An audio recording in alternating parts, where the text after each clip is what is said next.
हाँ बोला रवी साऊंड बरोबर आहे का? पहिल्यांदा मी मराठीत बोलतो.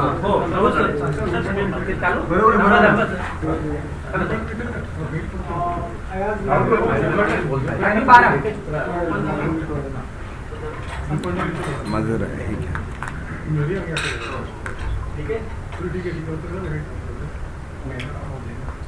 बाजू वाला चेयर निकाल दो भाई. हे निकालतो. दोनों थैंक यू. अजून काय सर? कोण कधी येतील बसतील माहिती नाही.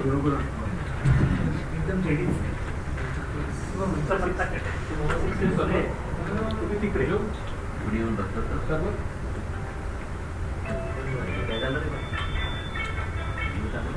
हेलो हेलो भाई. हाँ हाँ हाँ हाँ हाँ भूषण ये भूषण ये ना कागद द्या.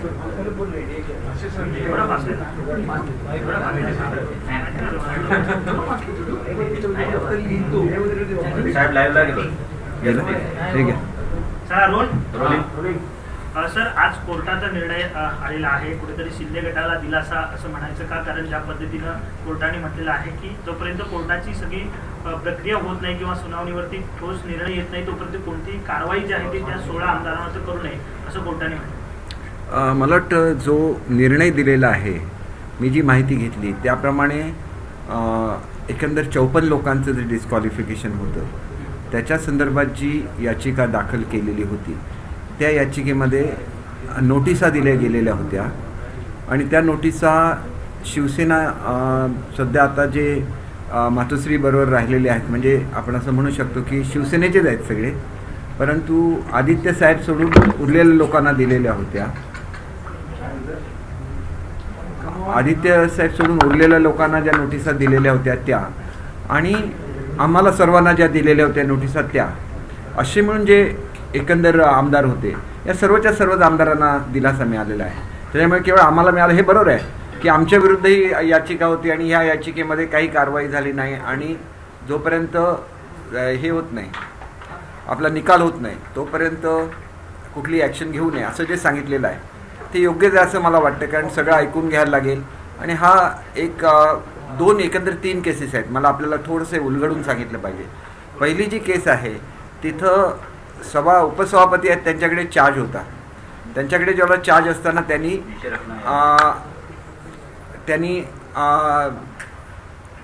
जे चौधरी आहेत त्यांचे गटनेता म्हणून निवड केली आणि आपले सुनील प्रभूंना त्यांनी प्रतोद म्हणून पुढचं कायम ठेवलं आणि हे चुकीचं आहे. याच्यासाठी आमदारांनी जी याचिका केलेली होती ती याचिका आज लागायची होती, पण ती याचिका काय आज लागलेली नाही. याचं कारण असं आहे की ऑलरेडी जे उपसभापती होते त्यांच्या जागेवर अध्यक्षांची निवड झालेली आहे आणि अध्यक्षांची निवड झाल्यामुळे आता ह्याच्या पुढे जे काय चालेल ते अध्यक्षांकडे चालेल आणि त्याच्यामुळे मला असं वाटतं की अजून जरी कोर्टाने निर्णय दिलेला नसेल किंवा त्याच्यावर मी काय बोलू शकत नसेल, त्याच्यापैकी बहुतांश ज्या मागण्या होत्या ह्या मान्य झालेल्या आहेत. कारण त्यावेळेला सभापतींची निवड व्हायची होती, त्यावेळेला सभापतींची निवड व्हायला काय हरकत नाही असं म्हटलेलं होतं. त्यानंतर शासनाच्या विरोधातला जो ठराव होता, जो अविश्वासाचा ठराव होता, तो अविश्वासाचा ठराव उद्धव साहेबांनी राजीनामा दिल्यामुळे तो विषय संतुष्टात आलेला आहे. म्हणजे एकंदरीतच त्या केसमधले बरेचसे जे विषय होते ते आपोआप सुटलेले आहेत. कारण ह्या ठिकाणी इलेक्शनसुद्धा झालं, त्या सरकारने राजीनामा दिला, नवीन सरकार निवडून आलं. दुसरी जी याचिका आहे ती ज्या ठिकाणी अध्यक्षांची निवड झाली त्या अध्यक्षांच्या निवडणुकीच्या वेळची ती याचिका आहे आणि त्याच्यामध्ये दोन्ही बाजूच्या लोकांनी दावा केलेला होता की दुसरी लोकं डिस्क्वालिफाय व्हावी. त्याच्यामुळे त्याच्यामध्ये एकंदर ज्यांच्यावर नोटिसा निघाल्या अशांची संख्या जास्त आहे आणि त्याच्यामध्ये रिलीफ मिळालेला आहे की पुढची सुनावणी होईपर्यंत त्याच्यावर काही कारवाई करायची नाही. म्हणजे आता ज्या नोटिसा निघाल्या आहेत त्या बाबतीतली आहे ही. आणि तिसरी जी आहे ही याचिका केलेली आहे सुनील प्रभूजींनी की त्याच्यामध्ये त्यांनी म्हटलेलं आहे की जी अध्यक्षांनी जी मान्यता दिलेली आहे ह्यांना आपले एकनाथजी शिंदे यांना गटनेते आणि भरतशेठ गोगावले यांना व्हीप म्हणून ती रद्द करावी अशा स्वरूपाची ती मागणी होती. तर त्याच्यावर सुद्धा काय भाष्य झालेलं नाही आहे. त्यामुळे एकंदरीत परिस्थिती अशी आहे की महाराष्ट्राचा गाडा सुरळीत चालण्याच्या दृष्टीने शेवटी आपण एक गोष्ट लक्षात घेतली पाहिजे की विधिमंडळ हे एक महत्त्वाची कॉन्स्टिट्युशनल बॉडी आहे ज्याच्यामध्ये कायदे तयार होतात. त्या कायद्याचं इंटरप्रिटेशन करणं, त्याच्यावरचे निर्णय देणं याच्यासाठी कोर्ट असतात आणि त्याच्यामुळे आतापर्यंतच्या एकंदरीत तुम्ही कोर्टाच्या संदर्भात त्यांनी केलेले जर जे बोललेलं आहे त्या संदर्भात असं म्हणतात की आम्ही शक्यतो कमीत कमी इंटरफिअरन्स हा विधानसभेच्या कामामध्ये करण्याचा त्यांचा प्रयत्न असतो. ही वस्तुस्थिती आहे. तुम्ही कुठलीही केस वाचून बघा, त्याच्यामध्ये असंच म्हटलेलं असतं. एकदम टोकाची जर परिस्थिती निर्माण झाली तरच सुप्रीम कोर्ट किंवा हायकोर्ट त्याच्यामध्ये आपण म्हणजे इंटरव्ह्यून करत असतं आणि मग त्याच्यावर आपण निर्णय देत असतो. त्याच्यामुळे ज्याला सरकार स्थापन होतं, विधिमंडळाला अनेक दिवस अध्यक्ष नव्हते. ही परिस्थिती कुठल्याही राज्याला फारशी शोभादायक नाही आणि अशा परिस्थितीमध्ये अध्यक्षांची निवड होणे हे विधानसभेचं कामकाज सुरळीत चालवण्याच्या दृष्टीने महत्त्वाचं असतं. ज्याला एखादा सरकार किंवा मुख्यमंत्री राजीनामा देतात त्यावेळेला नवीन मुख्यमंत्री येणं, नवीन त्या ठिकाणी सरकार येणं ही आवश्यकता स्टेटच्या दृष्टीने असते आणि त्याच्यामुळे ती इमर्जन्सी असते. मागच्या वेळेला बघा आपल्याकडे जो निर्णय झाला महाराष्ट्रामध्ये, त्यांनी म्हटलेलं होतं की 2 दिवसाच्या आत तुम्ही निवडणुका लावा, त्याला सिनियर मोस्ट असेल त्याला अध्यक्ष नेमा आणि कशा पद्धतीने घ्यायची, उघड मतदानाने घ्यायचं, ही सुद्धा त्यावेळेला सुप्रीम कोर्टाने जो निर्णय दिला त्याप्रमाणे ती इलेक्शन झालेली होती. कारण त्यावेळेला परिस्थिती अशी होती की अनेक दिवस महाराष्ट्रामध्ये सरकार नव्हतं. आता विधानसभेची त्या ठिकाणी निवडणूक झालेली आहे, फक्त विधान परिषदेच्या सभापतींची निवडणूक अजून व्हायची आहे. कारण ज्या वेळेला आपलं अधिवेशन चालू होईल त्यावेळेला कदाचित तीसुद्धा निवडणूक होऊन जाईल. त्याच्यामध्ये एकंदरच तुम्ही बघितलं तर महाराष्ट्रामध्ये आता एक स्थिर सरकार आलेलं आहे. महाराष्ट्राच्या विधानसभेला स्वतःचे अध्यक्ष मिळालेले आहेत आणि त्याच्यामुळे मूळच्या पिटिशनमध्ये जे अपेक्षित होतं की हे सगळं व्हावं ते सगळं पूर्ण झालेलं आहे. आणि आमची मूळची पिटिशन होती ज्याच्यामध्ये 16 लोकांना जे डिस्क्वालिफाय करण्यासाठी नोटिसा देण्याचं झालेलं होतं किंवा दुसऱ्या गटाला बहुमत नसताना मान्य देण्याचं झालेलं होतं, या संदर्भातली ती पहिली पिटिशन होती आणि त्याच्यावर आज काहीही कोर्टामध्ये झालेलं नाही. ही वस्तुस्थिती आहे आणि त्याच्यामुळे ही जी प्रोसेस आहे या प्रोसेसमध्ये अर्जन्सी खूप मोठी आहे असं आता परिस्थिती राहिलेली नाही आहे. ज्याप्रमाणे कोर्ट डिसाईड करेल त्यांच्या सवडीनुसार त्याला त्याच्यावर हिअरिंग होईल आणि ही हिअरिंग होऊन जो काय निकाल लागेल तो आमच्यावर सगळ्यांवरच बंधनकारक असणार आहे. म्हणजे आमचं न्यायव्यवस्थेवर पूर्ण विश्वास आहे आणि त्याच्यामुळे आज जो मिळाला न्याय हा फक्त आम्हाला मिळाला नाही, तो सर्वांनाच मिळालेला आहे. त्याच्यामुळे हा निकालचं स्वागत सर्वांनी केलंच पाहिजे आणि आता सुरळीत कामकाज सुरू झालं पाहिजे. कारण आता आपलं विधानसभेचं अधिवेशनचं सुरू होणार आहे आणि त्याच्याचबरोबर नवीन मंत्रिमंडळाचं गठन होणार आहे आणि लोकांच्या दृष्टीने खूप कामाचे हे दिवस आहेत. महाराष्ट्रामध्ये पूर परिस्थिती आहेत. अशा संदर्भात आता हे कामकाज सुरू झालं पाहिजे असं मला वाटतं. दुसरी गोष्ट अशी आहे की निवडणुका, मंत्रिमंडळाचं गठन कधी होईल वगैरे ह्या वेगवेगळ्या स्वरूपाच्या बातम्या दिल्या जातात, परंतु याच्यामध्ये हे पूर्ण अधिकार हे मुख्यमंत्री आणि उपमुख्यमंत्री एकत्र बैठक घेतील, ते ठरवतील आणि त्यावेळेला मंत्रिमंडळाचा विस्तार होईल. सध्या 2 लोकांचं जरी मंत्रिमंडळ असलं तरी सर्वच्या सर्व निर्णय घेण्यासाठी ते सक्षम आहेत आणि त्याच्यामुळे महाराष्ट्रामध्ये हा कारभार सुरू झालेला आहे आणि जनतेला निश्चितपणे दिलासा देण्याचं काम महाराष्ट्रामध्ये सुरू झालेलं आहे. सर, शिवसेनेने केंद्रीय निवडणूक आयोगाकडे धाव घेतलेली आहे. त्यांचं म्हणणं आहे की आमची बाजू ऐकल्याशिवाय धनुष्यबाण जे चिन्ह आहे त्याबाबत कोणताही निर्णय घेऊ नका असं शिवसेनेने केंद्रीय निवडणूक आयोगाकडे दाखल केलेली आहे. शिवसेनेने एक गोष्ट लक्षात ठेवा, त्यांना जी भीती वाटते ही भीती निरर्थक आहे. आम्ही अजूनही सांगतो की आम्ही शिवसेनेचेच सदस्य आहोत आणि शिवसेनेने जर एक चांगली भूमिका घेतली, मी असं समजू शकतो की ज्या वेळेला महाराष्ट्रामध्ये निवडणुका झाल्या आणि आमच्या पक्षप्रमुखांना असं वाटत होतं की मला दिलेलं वचन हे पाळलं गेलं नाही, म्हणून त्यांनी जी काय ॲडजस्टमेंट केलेली असेल तर ती त्या काळापुरती ॲडजस्टमेंट होती आणि ती ॲडजस्टमेंट अशी होती की त्यांनी एक कॉमन मिनिमम प्रोग्राम तयार केला आणि त्याच्यावरच राज्य चालवायचं असं त्यांनी ठरवलं. परंतु पक्षाचा एक वेगळा अजेंडा असतो आणि तो अजेंडा केवळ बाळासाहेबांचे विचार हाच तो अजेंडा असू शकतो असं मला एक व्यक्तिशः वाटतं आणि त्याच्यामुळे बाळासाहेबांनी सांगितलेलं होतं की मी काँग्रेसबरोबर कधीही आग्रह करणार नाही किंवा काँग्रेसला सोबत कधीच घेणार नाही. त्यावेळीच्या परिस्थितीनुसार घ्यायला लागलं, याला आम्ही दोष देत नाही. परंतु आता ते सरकारच्या कारकीर्द संपलेली आहे, आता ती आवश्यकता लागलेली नाही. अशा वेळेला समविचारी पक्षाबरोबर जाणं हा एक चांगला विचार सर्व शिवसैनिकांच्या मनामध्ये जे मनापासून वाटतं. एक सर्वसाधारण शिवसैनिक पुढे येऊन बोलू शकत नाही कारण आपल्यासमोर असलेल्या महनीय व्यक्ती असतात, त्यांच्यासमोर कसं बोलणार ते. परंतु एक लखपती ताई म्हणून आहेत, 72 वर्षाचे आहेत. 72 वर्षाचे आहेत. त्या दिवशी त्यांची सगळ्यांची ॲफिडेविट घेतली त्या एक व्यक्ती म्हणजे बघा महिला असून त्या जिल्हा प्रमुख आहेत आणि त्या दऱ्याखोऱ्यामध्ये त्या फिरतात. त्यांनी सांगितलं की मी शिवसैनिक आहे, मला ॲफिडेविट करायची गरज नाही, मी बाळासाहेबांच्यामुळे मी शिवसैनिक आहे आणि म्हणून त्यांनी मला काही रंजक गोष्टी सांगितल्या. काल रात्री त्यांना अरविंद सावंत साहेबांचा फोन आला होता. अरविंद सावंत हे माझ्याच ह्याच्यातले आहेत आणि सावंत साहेबांचे माझे अतिशय चांगले संबंध आहेत. तर त्याच्यामध्ये तुम्हाला त्यांना असं विचारलं की तुम्ही बंडू जाधव तर त्या ठिकाणी सत्कार का केला. आता मुळात खासदार साहेब आमचे जे आहेत बंडू जाधव, तर हे मूळचेच माळकरी आहेत, आज नाही दरवर्षी 15 दिवस ते वारीमध्येच असतात. आणि आपण जर सर्वसामान्य वारकऱ्यांचा सत्कार करतो तर एक खासदार ज्याला 15 दिवस वारीमध्ये चालतो त्याला त्याचा सत्कार करणं महाराष्ट्राची संस्कृती आहे. त्याच्यावर जर काहीतरी विचारायला गेलं आणि त्याच्यावर कोणीतरी क्वेश्चन करायला लागलं तर अशा तऱ्हेने मनं दुखवत असतात. आणि म्हणून हे जे काय प्रकार चाललेले आहेत हे ताबडतोब थांबले पाहिजेत असं मला स्वतःला वाटतं. साहेब फार वरच्या लेवलचे नेते आहेत. साहेबांनी वरिष्ठ लेवलवर काय ते बोलवावं, त्याचा निर्णय घ्यावा. पण आज मी पुन्हा एकदा सांगतो, मागच्या प्रेस कॉन्फरन्समध्ये सुद्धा सांगितलं, तुम्ही एक जनमताचा कौल घ्या आणि प्रत्येक सामान्य शिवसैनिकाला विचारा. ते तुम्हाला सांगतील की आमचं आयुष्य गेलं काँग्रेस आणि राष्ट्रवादीबरोबर लढण्यामध्ये, आम्ही त्यांच्याबरोबर कधीही बसण्याची आमची तयारी नसते. मी स्वतःचा अनुभव घेतलेला आहे. ही आघाडी झाली, ताबडतोब आमच्या नगरपालिकेची इलेक्शन लागली, काँग्रेसने आपल्या माणसाला चिन्ह दिलं. त्या ठिकाणी आमचा सिटिंग MLA होता, सिटिंग नगराध्यक्ष होता थेट निवडून आलेला, तरी पण काँग्रेसने आपलं चिन्ह दिलं. त्याला भले मतं कमी पडली असतील परंतु त्याची मदत ही आमच्या विरोधात लढवणाऱ्या माणसाला झाली. 100 मतांनी सीट निवडून आली, काँग्रेसने 700 मतं घेतली. याचा अर्थ काय झाला की तुम्ही आमच्यामुळे सत्तेत आहात, तुम्हाला ही पदं कधीच मिळाली नसती, परंतु आमच्यावरच सत्तेत आहात, तर एका साध्या नगराध्यक्षाच्या निवडणुकीला सुद्धा तुम्ही सहकार्य करणार नाही. ही जी भूमिका आहे ही शिवसैनिकांना पटण्यासारखी नाही.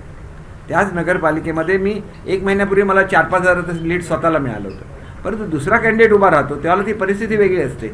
आणि त्या परिस्थितीमध्ये जर काँग्रेसचं आम्हाला सहकार्य झालं असतं तर आमच्यावर 25 वर्षांना जर पहिल्यांदा दुसरा नगराध्यक्ष बसला, आता काय शेवटी आम्ही एकत्र आलो आहे, BJPचा होता त्याच्यामुळे फार मोठा काय आता आम्हाला फरक पडत नाही, परंतु हे घडलं ही वस्तुस्थिती आहे. मग महाराष्ट्रामध्ये प्रत्येक ठिकाणी हे घडणार असेल तर आमची जी शक्ती आहे शिवसेनेची ती काँग्रेसने आणि राष्ट्रवादीने घ्यायची आणि आम्हाला मात्र संपवायचं, हे कुठल्याही शिवसैनिकाला मान्य होणार नाही. आणि आमचा मेन मुद्दा बाहेर राहण्याचा किंवा वेगळं होण्याचा किंवा हा उठाव करण्याचा एवढाच होता की आमच्या विचाराचे जे लोक आहेत, जे बाळासाहेबांचे विचाराचे जे लोक आहेत, ते हिंदुत्वाच्या विचाराचे लोक आहेत, त्यांच्याबरोबर तुम्ही युती करा. आणि एवढंच नाही तर प्रत्येक महाराष्ट्रातल्या प्रत्येक भागाला तुम्ही न्याय द्या, तिथली विकास कामं करा. केवळ त्या काँग्रेस आणि राष्ट्रवादीच्या मतदारसंघामध्येच विकास झाला म्हणजे महाराष्ट्राचा विकास झाला असं नव्हे, ही आमची भूमिका होती. आज एक चांगली बातमी, मला निदान खरी आहे खोटी आहे माहिती नाही, पण मला असं कळलं की आजची जी मीटिंग होती मातोश्रीवर, ती खासदारांनी द्रौपदी मुर्मू ह्या ज्या आपल्या राष्ट्रपतीच्या उमेदवार आहेत त्यांना पाठिंबा देण्याच्या संदर्भात ती मीटिंग होती असं मला कळलं, चर्चा करण्यासाठी. आणि असं जर झालेलं असेल तर आम्ही त्याचं स्वागत करतो. प्रत्येक ठिकाणी काय राजकारण करायचं नसतं, देशाकडे तर राजकारण कधीच करायचं नसतं.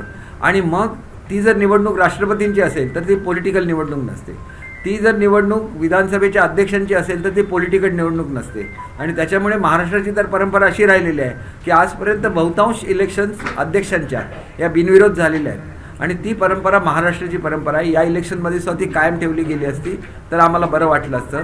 परंतु एकंदरीतच सांगायचं आहे की आम्ही असं जाहीर केलेलं आहे की उद्धव साहेबांचं कुठलंही स्टेटमेंट असेल तर त्याच्यावर आम्ही उत्तर देणार नाही. उद्धव साहेबांच्यावर कोणीही बोलू नये आमच्या मित्रपक्षाचं, असं सुद्धा आम्ही म्हटलेलं आहे. आणि त्याचप्रमाणे तुम्ही बघा की कोणीही स्टेटमेंट केलेलं नाही आहे. ज्यावेळेला एक स्टेटमेंट चुकून झालेलं होतं ते सुद्धा स्टेटमेंट मागे घेण्यात आलेलं आहे. आणि त्याच्यामुळे एक चांगल्या वातावरणाची निर्मिती महाराष्ट्रामध्ये होते आणि आम्हाला मनापासून वाटतं की आमच्या पक्षप्रमुखांचा आदर ठेवला पाहिजे, तो ठेवला जाईल याची आम्हाला खात्री वाटते. आणि याच्यातून शेवटी everything is well that ends well असं म्हटलं जातं. त्याच्यामुळे शेवट गोड झाला की सगळं गोड असतं, त्यामुळे शेवट गोड व्हावा एवढीच आम्ही अपेक्षा करतो. आणि एक ह्या निमित्ताने सांगतो की आम्ही उद्धव साहेबांच्या कुठल्याही स्टेटमेंटला उत्तर देणार नाही, याचा अर्थ इतर नेत्यांनी केलेल्या स्टेटमेंटला उत्तर देणार असं बिलकुल नाही. कारण शिंदेसाहेबांचा सडेतोड स्वभाव आहे आणि त्याच्यामुळे उद्या अशी परिस्थिती इतर नेत्यांनी सुद्धा आणता कामा नये की कधीतरी उत्तरामध्ये कोणाची तरी मनं दुखवली जाते, अशी परिस्थिती येता कामा नये. म्हणून आम्ही जशी रिक्वेस्ट केली आमच्या मित्रपक्षाला की तुमच्या कोणीही स्टेटमेंट करू नका, तसं सांगितलं गेलं पाहिजे की खूप नेते असतात आणि ते काय काय स्टेटमेंट करत असतात आणि मग ह्या स्टेटमेंटमुळे आमच्या शिंदेसाहेबांचं सुद्धा मन दुखावण्याची शक्यता असते. ते सुद्धा आमचे नेते आहेत, ते आमचा जो विधिमंडळ पक्ष आहे त्याचे ते नेते आहेत, त्यांचं सुद्धा मन दुखवू नये अशा तऱ्हेची स्टेटमेंट करावी अशी आमची सुद्धा नम्र विनंती आहे. सर, सर्वोच्च न्यायालयामध्ये आज पाहायला मिळालं की शिवसेना विरुद्ध शिवसेना हे न्यायालयात होते. कुठेतरी न्यायालयाच्या बाहेर देखील काही तडजोडी होऊ शकतात का? त्याच्यामुळे शिवसेना जी आहे ती फुटणार नाही. जे सामान्य शिवसैनिक आहेत त्यांना वाटतंय की या शिवसेनेचा अंत होता कामा नाहीये. तुमच्या बाजूने पण काही प्रयत्न केले जातील, त्यांच्या बाजूने पण काही प्रयत्न जातील, पण न्यायालयाच्या बाहेर जाऊन देखील प्रयत्न होणार का? एक मी तुम्हाला निश्चितपणे सांगतो, मला ॲव्हरेज साधारण दिवसाला 100 ते 150 कॉल येतात. मी प्रत्येक कॉल घेतो आणि ते जे कॉल करणारे असतात सगळे शिवसैनिक असतात. ते आधी अभिनंदन करतात की शिंदे साहेबांसारखा आमच्यासारखा एक सर्वसामान्य शिवसैनिक आज या पदावर आला. आणि त्याच्यापैकी बहुतांश लोक सांगतात की आमच्याकडे असा कठीण प्रसंग आला होता त्यावेळेला शिंदे साहेबांनी आम्हाला मदत केली. कोल्हापूर सांगलीतून फोन आले त्यावेळेला सांगतात आमच्याकडे पूर आला त्यावेळेला शिंदे साहेबांनी मदत केली. ही आपुलकी त्यांनी निर्माण केलेली आहे महाराष्ट्रामध्ये, संपूर्ण महाराष्ट्रामध्ये. म्हणून त्यांनी ते मुख्यमंत्री बनले म्हणून कोणालाही वाईट वाटलेलं नसतं. परंतु सगळे आम्हाला काय सांगतात की उद्धव साहेबांना बरोबर घेऊन तुम्ही राज्य केलं पाहिजे, त्यांच्या आशीर्वादाने तुम्ही राज्य केलं पाहिजे. आणि आमचे म्हणणं सुद्धा असंच आहे की उद्धव साहेबांनी आम्हाला आशीर्वाद द्यावे आणि एक चांगलं राज्य हे शिवसेनेचं आणि भाजपचं महाराष्ट्रामध्ये व्हावं. आणि हा मनाचा मोठेपणा जसा बाळासाहेबांकडे होता तसाच तो उद्धव साहेबांकडे आहे. थोडासा कुठे जर मन दुखावलेलं असेल तर ते दुखलेलं मन शांत होईपर्यंत आम्ही थांबू आणि लवकरच माझी खात्री आहे की याचा शेवट गोड होईल. काही खासदारही तुमच्या संपर्कात आहेत का?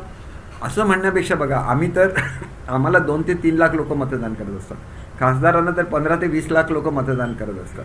त्यामुळे जे लोक 20-20 लाखांचं मतदान घेऊन निवडून येतात ते तेवढे मॅच्युअर्ड असतात. ते 4-4, 5-5 वर्ष अनेक लोक खासदार आहे, कोणी 2 वर्ष आहे, कोणी 3 वर्ष आहे. 1-2च असे आहेत की जे नव्याने खासदार झालेले आहेत. पण ह्या खासदारांपैकी 80% खासदारांना मी स्वतः भेटलेलो आहे. एक आपुलकी असते, माझी ओळख होती, माझ्याकडे गृह खातं होतं, त्यामुळे त्यांच्या मतदारसंघात जायचं होतं, त्याला बरोबर घेऊन मी कार्यक्रम करायचो. त्यातल्या प्रत्येकाने मला सांगितलेलं आहे की आताची जी आघाडी आहे ही आघाडी आम्हाला मारक आहे. आम्हाला जर निवडून यायचं असेल तर आम्हाला BJP बरोबरच गेलं पाहिजे, कारण तो समविचारी पक्ष आहे. आणि हे जे 2 घटक पक्ष आम्ही नाईलाजास्तव बरोबर घेतलेले आहेत हे आम्हाला संपवायला निघालेले आहेत. असं जर 80% खासदार माझ्याशी बोलतात, त्यातल्या किती लोकांना डायरेक्टली साहेबांनाही सांगितलं असेल मला माहिती नाही, परंतु माझी खात्री आहे की एकट्याला घेऊन जर उद्धव साहेबांनी विचारलं तर त्याच्यापैकी 90-95%. आता काही लोक असतात ते कायम त्यांच्या आजूबाजूला असतात, त्यांना रोज भेट मिळते, त्यामुळे ते कशाला म्हणणार. त्यांचं ठीक आहे, ते 1-2च लोक आहेत जे आजूबाजूला असतात. काही राज्यसभेचे मेंबर आहेत ते आजूबाजूला असतात, त्यांना भेट मिळते. परंतु जे खासदार ज्यांचं प्रेम आहे उद्धव साहेबांवर आणि ज्यांना असं वाटतं की आम्ही जर BJP बरोबर गेलो तर महाराष्ट्रामध्ये पुन्हा एकदा पूर्वीसारख्या सीट निवडून येऊ शकतील, त्याच्यामध्ये शिवसेनेचा फायदा होईल. शिवसेना हा राष्ट्रीय पक्ष बनला कारण आम्ही एकत्र होतो BJP आणि शिवसेना, आणि त्याच्यामुळे शिवसेनेची शक्ती घेऊन BJP अवश्य महाराष्ट्रामध्ये मोठा झाला असेल. परंतु मोठा झाल्यानंतर सुद्धा अमित शहा इथं आले, त्यांनी ही युती घडण्यासाठी उद्धव साहेबांची भेट घेतली आणि त्याच्यानंतर आमची युती झाली आणि त्याच्यामध्ये आमच्या बहुतांश सीट निवडून आल्या. ज्या 2-4 सीट पडल्या त्या किरकोळ मतांनी पडलेल्या आहेत.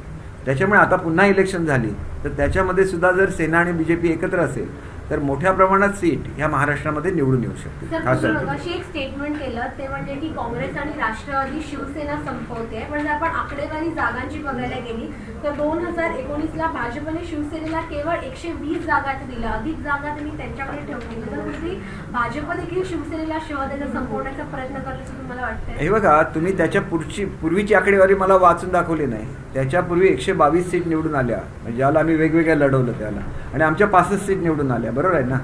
म्हणजे ह्याचा अर्थ काय होतो की महाराष्ट्रामध्ये पूर्वी आम्ही मोठा बहुत अवश्य होतो, परंतु इलेक्शनमध्ये असं सिद्ध झालं की मोदी जे आल्यामुळे जे काय BJPमध्ये अधिकचं बळ आलेलं आहे त्याच्या ह्याच्यावर लोकांनी त्या मोदी साहेबांच्या लाटेमध्ये अधिकचे मतं ही BJPला दिली. ही वस्तुस्थिती आहे. मग वस्तुस्थिती कधीतरी मान्य करून चालायलाच लागते. आणि मग ज्यावेळेला 127 वगैरे अशा काहीतरी त्या सीट असतील मला वाटतं, पण त्या आमच्या पक्षप्रमुखांना विचारूनच त्या सीट ठरलेल्या होत्या. आणि त्याच्यामुळे असं नव्हतं की आम्ही वेगवेगळे होतो. ज्याला पालघर सीट आम्हाला द्यायची होती BJPने दिली, तिथं आम्हाला सुटेबल कॅन्डिडेट पाहिजे होता, तो सर त्यांचा जो एक्झिस्टिंग खासदार होते त्यांना पुन्हा त्यांनी लढवायला आमच्या बाजूने लावलं. मैत्रीमध्ये हे सगळं चालतं आणि त्याच्यामुळे मला असं वाटतं की ती मैत्री जी होती ती चांगली मैत्री होती, ती मैत्री पुन्हा झाली पाहिजे असं आमचं म्हणणं आहे. काही लोक बोलले, आता तुम्हीचा विचार करून बघा, 1 किंवा 2 लोक अशी होती जे बोलले, जे मनाला लागण्यासारखे बोलले, पण त्या लोकांना मोदी साहेबांनी सांगितलं असतं ना तुम्ही गप्पा बसा म्हणून, किंवा त्यांना कधी त्याची शिक्षा सुद्धा दिली असती. परंतु तिथपर्यंत आपण त्यांच्यावर बसलं पाहिजे, बोललं पाहिजे. केवळ ते दोन कोणतरी बोलले, त्यांना असं वाटतंच की तुम्ही आणि एकत्र येऊ नये. त्यांना असं वाटतं की शिवसेना नाहीशी व्हावी, की उद्धव साहेबांचा जो पगडा आहे तो नाहीसा व्हावा. तसा तो पगडा नाहीसा होऊ शकत नाही, मी तुम्हाला ठामपणे सांगतो. आणि म्हणून असं जर कोण विचार करत असेल आणि एक दोन लोकांच्या बोलण्यावरून आपण संपूर्ण पक्षाला गृहीत धरत असू, तर ते कुठेतरी चुकीचं होईल असं मला वाटतं. आणि त्याच्यामुळे याचा विचार व्हावा, नेमके कोण लोक बोलत होते त्या काळामध्ये. त्या लोकांना बघितलं पाहिजे की हा जर माझा खरोखर शत्रू असता आणि हा जर कुठल्या दुसऱ्या पक्षामध्ये गेला आणि तिथून सुद्धा बोलतोय, मग तो आपला शत्रूच होता ना. या पक्षात असता तरी बोलला असता, BJPमध्ये गेला असता तरी बोलला असता. आणि आपण BJPला दूर केल्यामुळे आपल्या शत्रूला ते जवळ घेणारे उघड आहे. आणि मग त्याच्याबद्दल वाईट का वाटून घ्यायचं. ही शेवटी लढाई असते राजकारणामध्ये. तुमचा सरळ सरळ रोग संजय राऊतांकडे आहे का? नाही, संजय राऊतांकडे हल्ली आम्ही तो विषय सोडून दिला आहे. आदित्यजींवर कोणी आरोप केले हे नाव आता मी इथं सांगणार नाही. नंतरच्या काळामध्ये ते मोठे सुद्धा झाले, परंतु ते आरोप करणारे एक राज्यसभेचे खासदार होते, बरोबर आहे. आणि त्यांनी हे आरोप करावे आणि ते सुद्धा BJPच्या प्लॅटफॉर्मवर करावे हे बहुतांश BJPच्या आमदारांना मान्य नव्हतं. कारण त्यांचं सुद्धा प्रेम आहेच मातोश्रीवर. म्हणजे केवळ मोदी साहेब धाकटा भाऊ म्हणतात असं नाही उद्धव साहेबांना, तर BJPचे आमदार सुद्धा त्यांना आपलं मानतात. आणि हे प्रेम लक्षात घेतलं पाहिजे. किती काँग्रेसची लोक येऊन सांगतात हे आमचे नेते आहेत म्हणून, किती राष्ट्रवादीचे लोक येऊन सांगतात उद्धव साहेब आमचे नेते आहेत म्हणून सांगा. परंतु मी BJPच्या कुठल्या आमदाराला विचारा, कुठल्या खासदाराला विचारा, ते म्हणणार उद्धव साहेब आमचे नेते आहेत. कारण 25-25, 30-30 वर्ष त्यांनी एकत्र काम केलं, तसं बोलणारच ना. ते मनातून येत असतं. त्याच्यामुळे हे बघा, राजकारणाच्या ठिकाणी असतं आणि विकासाच्या ठिकाणी असतो. आमचं आता राज्य आलेलं आहे. चांगल्या तऱ्हेने शिंदे साहेबांना काम करण्याची संधी मिळाली पाहिजे, फडणवीस साहेबांना चांगल्या तऱ्हेने काम करायची संधी मिळाली पाहिजे. आणि महाराष्ट्राची जे कोरोनाच्या काळामध्ये आमची जी घसरण झाली आहे, ती घसरण दूर करून आपल्याला पुन्हा एकदा भारतातलं सर्वोत्कृष्ट राज्य म्हणून पुन्हा एकदा पुढे यायचं. ज्याचा शेवट गोड तो सरच गोड असं तुम्ही म्हणताय. मात्र मला सांगा की मग तुम्ही माघार कोण एक पाऊल मागे का घेत नाही कोणी, आणि हे समिट का बोलत नाही? फक्त प्रेस कॉन्फरन्स होत आहेत, ते सांगतात की मातोश्रीचे दरवाजे खुले आहेत, आपण सांगताय की उद्धव साहेब आमचे नेते आहेत. मग काय याच्यातून मार्ग काय? हे बघा, मार्ग कोणी काढायचा असतो? कुटुंब प्रमुखांनी काढायचा असतो. मुलं काढणार का मार्ग? मुलं शेवटी मुलं असतात आणि कुटुंब प्रमुख असतात. कुटुंब प्रमुखांनी मार्ग काढावा म्हणून आम्ही सारखी विनवणी करू शकतो, परंतु कुटुंब प्रमुखांना आम्ही कंपेल नाही करू शकत. ज्याला ते काढतील त्याला काढतील. आज आमची भूमिका आम्ही सांगितली. फक्त मला एकच सांगायचं आणि ते ठामपणे सांगायचं आहे, शिंदे साहेबांची माझी चर्चा झालेली आहे. इतर लोकांनी मात्र स्टेटमेंट काढली, त्याचं उत्तर देणं मला भाग पडेल. कारण किती आपण सॉफ्ट राहिलो तरी लोकांचा गैरसमज होईल अशी स्टेटमेंट काढू नका. माझी कळकळीची विनंती आहे. तुमचं मन दुखवलं गेलं ना, तसंच मन शिंदे साहेबांचं सुद्धा आहे. ते तुम्ही बघितलं की त्यांच्या मुलांची आठवण झाली, त्यांच्या डोळ्यात अश्रू आले. ज्यावेळेला मातोश्रीला त्यांना सांगण्यात आलं तुम्ही मुख्यमंत्री व्हा, त्यांच्या डोळ्यात अश्रू आले. कारण त्यांना काय मुख्यमंत्री, त्यांना एरवीसुद्धा उद्धव साहेबांनी सांगितलं होतं मुख्यमंत्री व्हा म्हणून. नाही केलं त्यावेळेला डोळ्यात अश्रू नाही आले. अश्रू कधी आले? माझं पद काढून तुम्ही घ्या, परंतु तुम्ही काँग्रेस आणि राष्ट्रवादीबरोबर बसा, असं जर सांगितलं त्यावेळेला ते अश्रू आले. कारण त्यांना काँग्रेस आणि राष्ट्रवादीच्या याच्यावर मुख्यमंत्री व्हायचं नव्हतं, उपमुख्यमंत्रीसुद्धा व्हायचं नव्हतं. आणि त्याच्यामुळे अशा माणसाचं जर मन तुम्ही दुखावलं तर उद्या प्रवक्ता म्हणून सुद्धा मला त्या गोष्टीचं उत्तर द्यायलाच लागेल ना. कारण माझ्यावर जबाबदारी आहे, ती 50 आमदारांची जबाबदारी आहे. तसेच शिंदेसाहेब जरी आमचे नेते असले तरी त्यांचं मन दुखावलं जाणार नाही हे बघणं सुद्धा माझी जबाबदारी आहे, असं मी स्वतः समजतो. पण उद्धव ठाकरे देखील तुम्हाला सांगताय की तुम्ही या आपण चर्चा करून कसं बघा, आम्ही काय सांगितलं होतं, तुम्ही काँग्रेस राष्ट्रवादीची हे साथ सोडा. मी शेवटच्या दिवशी जी माझी प्रेस कॉन्फरन्स बघा, जी मी गुवाहाटीवरून दिलेली होती, मी सांगितलं आजचा शेवटचा दिवस आहे. तुम्ही आज सुद्धा सांगा की काँग्रेस राष्ट्रवादीला आम्ही सोडतो, आम्ही सगळेच्या सगळे आमदार 50च्या 50 तिथं परत येतो. सांगितलं होतं ना. त्यांनी सोडलं काय काँग्रेस आणि राष्ट्रवादीची साथ? शेवटपर्यंत पवारसाहेब त्यांना सांगत होते राजीनामा देऊ नका. आज असं झालेलं आहे की पवारसाहेब जास्त लाडके झाले आणि शिवसैनिक मात्र परके झाले. अशी परिस्थिती महाराष्ट्रामध्ये झालेली आहे. पवारसाहेब एक मोठे नेते आहेत, त्यांच्यावर मी काय बोलणार नाही, मी त्यांच्या हाताखाली काम केलेलं आहे. परंतु उद्धव साहेबांनी असा विचार करायचा की माझा शिवसैनिक जवळचा आहे की राष्ट्रवादी काँग्रेस मला जवळचं आहे आणि काँग्रेस माझ्या जवळचं आहे, हे ठरवलं पाहिजे. त्या काळामध्ये ज्यावेळेला त्यांनी साथ दिली त्यावेळेला सत्तेतली चांगली पदसुद्धा त्यांनी उपभोगलेली आहेत. आपला प्रचारसुद्धा करून घेतलेला आहे पुढच्या निवडणुकीचा. म्हणजे तुम्ही त्यांना जे देणं होतं हे देणं तुम्ही फेडलेलं आहे. त्यामुळे आता तुमच्यावर अशी कुठली जबाबदारी, असं मी सांगतो, मी काय उद्धव साहेबांना सांगणार एवढा मोठा नाही. आज तुम्ही निर्णय घ्या की बाळासाहेबांच्या विचाराशी आपण जाऊ, बाळासाहेबांचा जो हिंदुत्वाचा विचार होता त्याच्यावर आम्ही जाऊ, असा जर त्यांनी निर्णय घेतला तर आम्ही सगळे एकच आहोत ना. केसरकर साहब, अभी हिंदी में एक बार बताइए कि आज जो सुप्रीम कोर्ट में सुनवाई होनी थी, पूरा मामला एक बार फिर लटक गया है, संवैधानिक बेंच को सौंप दिया गया है. आप लोगों की तरफ भी अभी तक कोई फैसला नहीं आता दिख रहा और उद्धव कैंप की तरफ भी। देखिए, इसमें 3 केसेस थी। एक केस थी वो जो उपाध्यक्ष थे, उन्होंने जो निर्णय दिया था चौधरी जी को पक्ष नेता गठ नेता चुनने का, वो फैसले के खिलाफ हम लोग गए थे सुप्रीम कोर्ट में। उसमें दूसरे भी मुद्दे थे कि उन्होंने जो डिस्क्वालिफिकेशन का नोटिस दिया है वो भी गलत है, ऐसे कहने वाले 16 MLAs थे। और दूसरा जो केस था वो 54 MLAs के बारे में था, जिसमें शिवसेना और ओरिजिनल शिवसेना और जो नया बन गया है गठ, वो दोनों के, मतलब इसको मैं ऐसे ओरिजिनल नहीं मान रहा हूँ क्योंकि ओरिजिनल हम ही हैं, लेकिन जो ज़्यादा संख्या में होते हैं वही ओरिजिनल होते हैं, ऐसा मेरा कहना है। तो ये दो गठ बने शिवसेना में, इन सबको नोटिस आ गई सिर्फ एक विधायक को छोड़ के, और उन विधायक का नाम है आदित्य ठाकरे। उनको नोटिस क्यों नहीं दिया गया कि हम लोग जितना उद्धव साहब को चाहते हैं उतना आदित्य जो कि वो चाहते हैं, और इसीलिए उनको नोटिस नहीं दिया गया, बाकी के लोगों को नोटिस दिया गया। तो ये जो 54 लोग हैं उन सबको आज रिलीफ मिल गया है। और देखिए, ज़्यादा ये कब होती है, मतलब इमरजेंसी कब होती है, जब राज्य में सरकार नहीं होती, जब विधानसभा का अध्यक्ष नहीं होता। आज परिस्थिति ये आ गई है कि विधानसभा का अध्यक्ष की चुनाव हो गया, राज्य में नई सरकार आ गई, तो लोगों का काम पूरा हो गया। तो किस स्थिति में कोर्ट इंटरफेयर करते हैं इमीडिएटली, कि जिस स्थिति में राज्य के लिए सरकार चाहिए, जिस स्थिति में विधानसभा के लिए अध्यक्ष चाहिए, तो ये स्थिति अभी नहीं रही। इतना ही मेरा कहना है। कोर्ट जब भी लगाएगी, वो जब तारीख लग जाएगी, तो हमारा जो कहना है हम ऑनरेबल कोर्ट के सामने लाएंगे, और वो जो भी डिसीजन होगा सबके लिए वो बाइंडिंग है। सर, आप कह रहे हैं इमरजेंसी नहीं है, सरकार बन गई है राज्य में, विधानसभा अध्यक्ष भी चुन लिए गए हैं, CM चुन लिए गए हैं, लेकिन मंत्रिमंडल अभी नहीं बना है। बिना कैबिनेट के कोई डिसीजन राज्य में बड़े डिसीजन हो नहीं सकते। इस बात को लेकर अब कांग्रेस और एनसीपी भी कहीं ना कहीं आप लोगों पर तंज कस रहे हैं कि आप लोगों की मजबूरी है, कोर्ट पर डिपेंड है। देखिए, कोर्ट पे कुछ भी डिपेंडेंट, मंत्री परिषद का गठन करने में कोई भी डिफिकल्टी नहीं है। ये अभी क्यों नहीं हो रहा है, इसका मैं सीधा जवाब आपको देता हूँ। कल तारीख है 13 तारीख को एक बहुत ही इम्पोर्टेंट मीटिंग है राष्ट्रपति जी के इलेक्शन के बारे में, वो दिल्ली में है, और हम आज युति में आ गए तो हमारा भी एक प्रतिनिधि वहाँ पे बुलाया गया है। तो उस दिन हम रहेंगे दिल्ली में। दूसरे दिन हमारी जो राष्ट्रपति पद की उम्मीदवार है हमारी युति की, वो आ रही है महाराष्ट्र में, तो उस दिन कुछ नहीं हो सकता। फिर रहेगा दिन 15 का। 15 में अगर करना चाहे तो कर सकते हैं, लेकिन 16 को फिर हम लोग इकट्ठा आ रहे हैं, कैसे मतदान करना है, 17 को उसका रिवीजन करना है, और 18 को वोटिंग करनी है। मतलब सब MLA इसमें ही रहेंगे।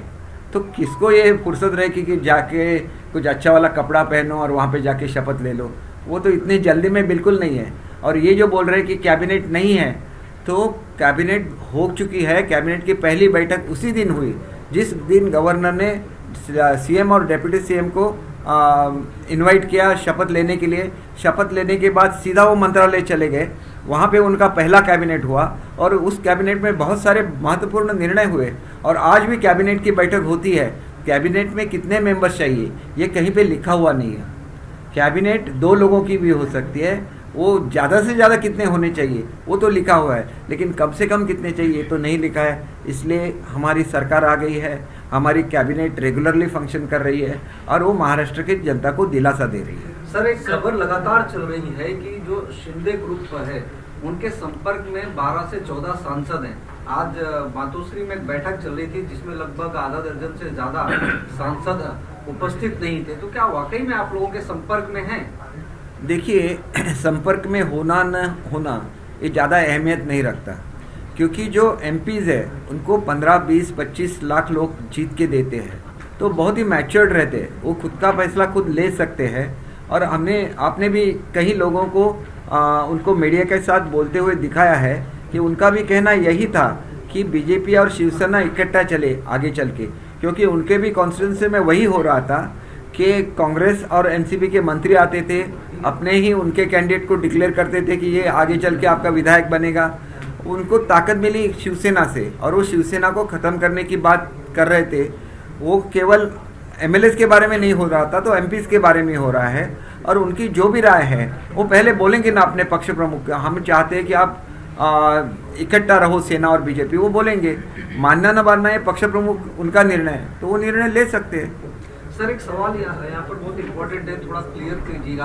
आप लोग कहते हैं कि हम बाला साहब को मानने वाले हैं, उद्धव साहब के खिलाफ नहीं है, शिवसेना रूठी है, हम असली शिवसेना है, और दूसरी तरफ मातोश्री से लगातार उद्धव ठाकरे का बयान आता है कि दरवाजे खुले हैं। इसका रिजल्ट क्या है? कोई एक कदम आगे नहीं जाता, कोई पहल नहीं होती है, अंत क्या है इसका? देखिए, मैंने जब लास्ट मेरी प्रेस कॉन्फ्रेंस ली थी गुवाहाटी में, तो उस दिन मैंने बोला था कहा ये लास्ट दिन है।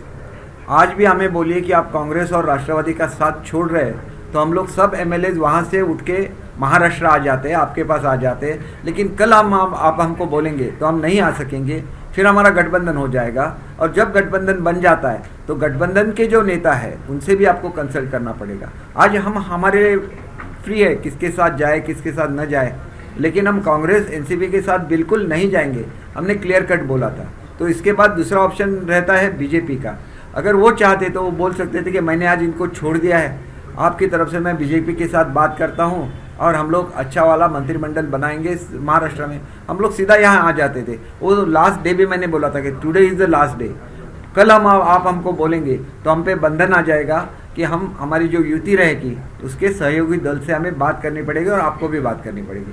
तो अब ये हो गया कि युति बन गई महाराष्ट्र में, तो इनको जब अब बात करनी पड़ेगी तो हमारे नेता तो शिंदे साहब है, लेकिन उसके साथ बीजेपी के जो नेता है जिन्होंने हमें सपोर्ट किया और हमारी जो मेजॉरिटी थी वो कम होने के बावजूद भी उन्होंने महाराष्ट्र का सीएम एक शिवसैनिक को बनाया है, तो इनका ये बड़प्पन है, तो उनके साथ बात करने में कुछ हर्ज है ऐसे मुझे नहीं लगता। सर, मातोश्री में एक बैठक हुई थी जिसमें राष्ट्रपति चुनाव को लेकर बात हुई, जिसमें सारे सांसदों ने द्रौपदी मुर्मू जी को समर्थन करने की बात कही सिवाय संजय राउत के। तो क्या सांसद भी अब संजय राउत जी से नाराज है जैसे विधायक नाराज है? नहीं, देखिए, ये जो सपोर्ट करने की बात है, एक बड़ा निर्णय भारतवर्ष में हो गया कि एक आदिवासी महिला जो बहुत ही कॉम्पिटेंट है, जो गवर्नर का कार्यकाल 5 साल संभाल चुकी है, अगर वो बनती है तो महिला वर्ग का भी सम्मान है और आदिवासी जनों का भी सम्मान है, जो आज तक दूर रहे बाकी के समाज से, जंगल में रहे, अपनी संस्कृति उन्होंने बनाई रखी, आज उनका सम्मान हो रहा है। तो पूरे भारतवर्ष को ऐसा लगना चाहिए कि ये सम्मान सबने मिलकर इकट्ठा करना चाहिए। अगर ये निर्णय हो जाता है तो बहुत अच्छा निर्णय है और उसका हम स्वागत करते हैं। सर, शरद पवार ने कहा है कि वो एमवीए की सरकार जो आगे का जो चुनाव होगा वो भी वो एक ही अम्ब्रेला के अंदर लड़ेगी, जिस तरीके से वो एमवीए का गठन उन्होंने किया था। आपको लगता है कि शिवसेना ऐसी परिस्थिति में उद्धव ठाकरे उनसे अलग होंगे जबकि वो शरद पवार इस तरह का बयान दे? देखिए, एक चीज़ तो ये है कि शिवसेना बाला साहब ने तैयार की थी, बाला साहब के विचारों पे शिवसेना चलती है और बाला साहब ने एक क्लियर कट बोला है, उतने कितने सारे क्लिपिंग्स हैं उनके कि मैं कांग्रेस के साथ कभी भी नहीं जाऊंगा, ताकि शिवसेना अगर ख़त्म भी हो जाए और मैं अकेला रहूंगा तो भी कांग्रेस के साथ नहीं जाऊंगा। ये उनका ये है, अगर उनके विचारों पे चलना है। अगर आप बोलते कि ये बाला साहब की शिवसेना है और उनके विचारों पे चलेगी तो शरद पवार साहब को उसमें क्या वॉइस रहता है, ये तो शिवसैनिकों को डिसाइड करना है, ना कि शरद पवार जी को, क्योंकि शरद पवार जी की शिवसेना नहीं है, ये शिवसैनिकों की शिवसेना है और ये बाला साहब की शिवसेना है। तो उसके बारे में पवार साहब बोले तो महान नेता है, बोल सकते हैं, लेकिन कितने शिवसैनिकों को ये पसंद आएगा मुझे मालूम नहीं। मतलब सर, आप मान रहे हैं कि जो शिवसेना चल रही थी उसको शरद पवार चला रहे थे? नहीं, देखिए क्या हो गया, आज मेरा फ्लाइट भी है। If you will excuse me, there is a small problem in my family, somebody has expired, so I'll have to catch the flight. Last question, sir. आप मान रहे हैं कि मैं आपके क्वेश्चन का जवाब देता हूँ, उससे पहले जो मराठी पत्रकार है उनसे मैं एक रिक्वेस्ट करता हूँ की जब मैं आपसे मी जेव्हा तुमच्याशी बोलतोय त्याला मी अजून मी माझ्या मतदारसंघाच्या लोकांना भेटू शकलेलो नाही, कारण माझ्यावर एक जबाबदारी शिंदे साहेबांनी दिलेली होती आणि 50 आमदारांनी की तुम्ही हे करा। त्यामुळे अनेक लोकांचा असा गैरसमज होतो की मी मतदारसंघात आलेलो नाही की काय, परंतु मी माझ्या व्हिडिओ कॉन्फरन्सिंगद्वारे तिन्ही तालुक्यांचे तहसीलदार असतील, प्रांत असतील, PWDचे अधिकारी सगळ्यांशी संपर्क साधलेला आहे। ज्या दिवशी गुरुपौर्णिमा असते, मी साईबाबांचा भक्त आहे, सगळ्या महाराष्ट्राला माहिती आहे, आदल्या दिवशी माझ्याकडे एक पूजा असते आणि ही पूजा मी स्वतः करतो आणि त्याच्यामुळे त्या पूजेपुरतं मी मतदारसंघात जाणार आहे, पण त्या दिवशी मी कोणाचंही स्वागत स्वीकारणार नाही आहे, कारण पाऊस असताना आणि पूर असताना स्वागत स्वीकारणारा मी मनुष्य नाही। साधारण पाऊस कमी झाला तर 15 तारीखला मी माझ्या मतदारसंघात ऑफिशियली जाईन, आज मी फक्त खाजगी कामासाठी जातोय, उद्या 12 तारीखला, मी 15 तारीखला जाईन, त्यावेळेला ज्यांना स्वागत स्वीकारायचं त्यांनी स्वागत करावंच. परंतु मी माझे विचार, माझी जी बाजू आहे, जी माझ्या सिंधुदुर्ग जिल्ह्याची बाजू आहे, ज्याचा मी पालकमंत्री म्हणून काम केलं, ज्याच्यासाठी मी खूप निधी आणला आणि अनेक वेळा टीका सुद्धा झाली की सिंधुदुर्गला एवढा निधी कसा मिळाला, तर त्या जनतेशी मला बोललं पाहिजे. ही बाजू सगळी पक्षाची आणि ह्याची झाली. त्याच्याशिवाय आमचं एक कुटुंब आहे, हे कुटुंब आमचा मतदारसंघ असतं आणि त्या कुटुंबाशी बोलायला पूर परिस्थिती असताना मी जाणार नाही. मी 15 तारीखला तसं मी मोकळं ठेवायला सांगितलं, कारण 13ला दिल्लीला आहे, 14ला राष्ट्रपतीचे आमच्या उमेदवार इथे येत आहेत मुर्मू मॅडम, आणि त्याच्यामुळे 15ला मी माझ्या मतदारसंघात जाईन. मी ज्यावेळेला मतदारसंघात जाईन तेव्हा माझ्या या भावना तुम्ही सगळ्यांना पोचवा की उद्या कोणीही माझं स्वागत करायला किंवा पॉलिटिकल हे घ्यायला किंवा माझी इंटरव्ह्यू घ्यायला कुठल्याही मीडियाने येऊ नये, कारण त्या दिवशी मी इंटरव्ह्यू देणार नाही. कारण बाजू एकदाच मांडायची असते, फर्मली मांडायची, लोकांना समजेल अशी मांडायची, आणि मग त्यांना कळेल की आपला आमदार का गेला. त्यांचा अधिकार आहे माझ्यावर, त्यांच्यामुळे मी आमदार आहे आणि मला मतदान करताना भाजप सेनेचा आमदार म्हणून मला मतदान केलेलं आहे. आणि त्याच्यामुळे मला वाटतं की माझी ही बाजू सुद्धा तुम्ही पोचवाल. आणि 15 तारीखला मी तिथे भाषण करणार आहे, कुठला एखादा हॉल भाड्याने घेऊन, ते सुद्धा तुम्ही लोकांना सांगा, जेणेकरून त्यांच्या मनामध्ये असलेला संभ्रम दूर पदाच्या निवडणुकीच्या नंतर मंत्रिमंडळाचा विस्तार होणार. हो, मंत्रिमंडळाचा विस्तार होणारच ना, कोणी सांगितलं नाही होणार म्हणून.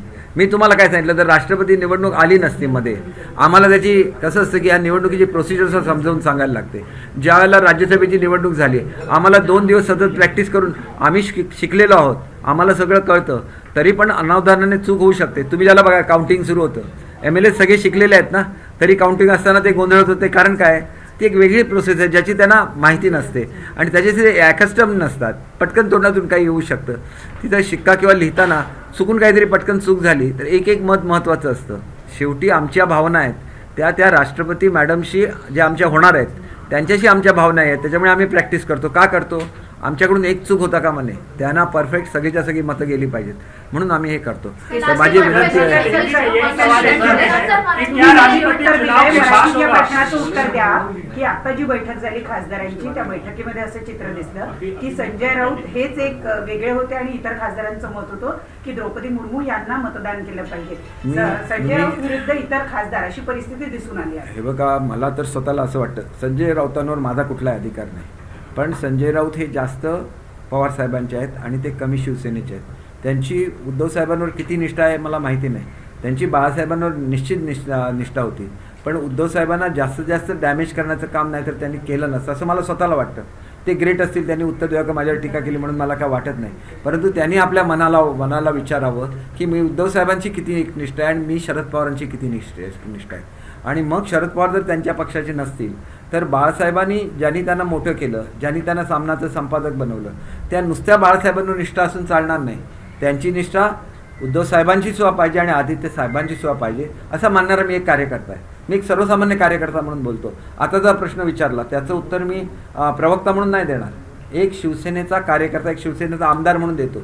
मी प्रत्येक वेळेला त्यांच्याबद्दल मला अतिशय आदर आहे, ते अत्यंत विद्वानग्रस्त आहेत, परंतु त्यांनी सुद्धा विचार केला पाहिजे की मी जेव्हा राष्ट्रवादीमध्ये होतो ना, अधिक जास्त वेळ ते पवारसाहेबांच्या तिथंच बसलेले असायचे.